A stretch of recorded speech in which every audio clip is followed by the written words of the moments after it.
Hi friends, welcome to mini science knowledge YouTube channel. ಇವತ್ತಿನ ದಿನ ನಾವು ವಿಜ್ಞಾನದ ಕೆಲವೊಂದು ಪ್ರಶ್ನೆಗಳನ್ನು ಚಿತ್ರ ಸಹಿತದೊಂದಿಗೆ ನೋಡೋಣ ಬನ್ನಿ. ಗ್ರಹವು ಕಾಂತಕ್ಷೇತ್ರ ಹೊಂದಿರಲು ಕಾರಣವೇನು? ಉತ್ತರ ಡೈನಾಮೋ ಪರಿಣಾಮ. ಈ ಚಿತ್ರದಲ್ಲಿ ಡೈನಾಮೋ ಪರಿಣಾಮವನ್ನು ನೀವು ಗಮನಿಸಬಹುದು. 2. ವಿದ್ಯುತ್ ಶಕ್ತಿ ಆಯಸ್ಕಾಂತೀಯ ಪರಿಣಾಮ ಕಂಡುಹಿಡಿದವರು ಯಾರು? ಉತ್ತರ ಹ್ಯಾನ್ಸ್ ಕ್ರಿಶ್ಚಿಯನ್ ಓರ್ಸ್ಟೆಡ್. ಈ ಚಿತ್ರದಲ್ಲಿ ನೀವು ಅದನ್ನು ಗಮನಿಸಬಹುದು. 3. ವಾಹನಗಳ ಮಿತಿಯನ್ನು ಪತ್ತೆ ಹಚ್ಚಲು ಪೊಲೀಸರು ಏನನ್ನು ಬಳಸುತ್ತಾರೆ? ಉತ್ತರ ಡಾಪ್ಲರ್ ರೇಡಾರ್ ಗನ್. ಈ ಚಿತ್ರದಲ್ಲಿ ನೀವು ಅದನ್ನು ನೋಡಬಹುದು. 4. ಕೈ ಗಡಿಯಾರಕ್ಕೆ ಕೀ ಕೊಡುವುದರಿಂದ ಸಂಗ್ರಹವಾಗುವ ಶಕ್ತಿ ಯಾವುದು? ಉತ್ತರ ಪ್ರಚನ ಶಕ್ತಿ. ಈ ಚಿತ್ರದಲ್ಲಿ ಕೀ ಕೊಡುವ ಗಡಿಯಾರ ಇದೆ. 5. ವಾಷಿಂಗ್ ಮಷಿನ್ನ ಕೆಲಸದ ತತ್ವ ಯಾವುದು? ಸೆಂಟ್ರಿಫ್ಯೂಗೇಷನ್. ಈ ಚಿತ್ರದಲ್ಲಿ ನೋಡಬಹುದು.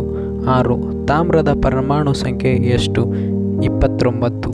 7. ಪರಮಾಣು ಹೆಚ್ಚಿನ ಸಂಖ್ಯೆ ದ್ರವ್ಯರಾಶಿ ನ್ಯೂಕ್ಲಿಯಸ್ನಲ್ಲಿದೆ ಎಂದು ಹೇಳಿದವರು ಯಾರು? ರುದರ್ಫೋರ್ಡ್. ಇಲ್ಲಿ ರುದರ್ಫೋರ್ಡ್ನ ಚಿತ್ರವಿದೆ. 8. ದ್ರವ ಬಂಗಾರ ಯಾವುದು? ಉತ್ತರ ಪೆಟ್ರೋಲಿಯಂ. ಇಲ್ಲಿ ಪೆಟ್ರೋಲಿಯಂನ ಚಿತ್ರವಿದೆ. 9. ದ್ರವ್ಯದ 4ನೇ ಹಂತ ಯಾವುದು? ಉತ್ತರ ಪ್ಲಾಸ್ಮಾ ಹಂತ. ಇದು ಸೂರ್ಯನಲ್ಲಿ ಮಿಂಚಿನಲ್ಲಿ ಇರುತ್ತದೆ. 10. ಆಭರಣಗಳನ್ನು ಮಾಡುವಾಗ ಚಿನ್ನಕ್ಕೆ ಸಾಮಾನ್ಯವಾಗಿ ಬೆರೆಸುವ ಲೋಹ ಯಾವುದು? ಉತ್ತರ ತಾಮ್ರ. ತಾಮ್ರ ಮತ್ತು ಚಿನ್ನ ಮಿಶ್ರಣ ಮಾಡಿರುವ ಆಭರಣ ಈ ಚಿತ್ರದಲ್ಲಿದೆ. 11. ಜೀವಕೋಶದ ಉಸಿರಾಟ ಕ್ರಿಯೆಯು ಯಾವ ಕಣದಂಗದಲ್ಲಿ ನಡೆಯುತ್ತದೆ? ಉತ್ತರ ಮೈಟ್ರೋಕಾಂಡ್ರಿಯಾದಲ್ಲಿ. ಇಲ್ಲಿ ಮೈಟ್ರೋಕಾಂಡ್ರಿಯಾದ ಒಳನೋಟ ಇದೆ. 12. ಅತಿದೊಡ್ಡ ಮಾನವ ಜೀವಕೋಶ ಯಾವುದು? ಉತ್ತರ ಹೆಣ್ಣು ಅಂಡಾಣು. ಇಲ್ಲಿ ಹೆಣ್ಣು ಅಂಡಾಣುವಿನ ಚಿತ್ರವಿದೆ. ಕಿಣ್ವಗಳು ಅಥವಾ ಎಂಜೈಮ್ಸ್ಗಳು ಎಂದರೇನು? ಜೀವಶಾಸ್ತ್ರೀಯ ವೇಗವರ್ಧಕಗಳಾಗಿ ಕಾರ್ಯನಿರ್ವಹಿಸುತ್ತವೆ. ಇಲ್ಲಿ ಎಂಜೈಮ್ಸ್ನ ಚಿತ್ರವಿದೆ.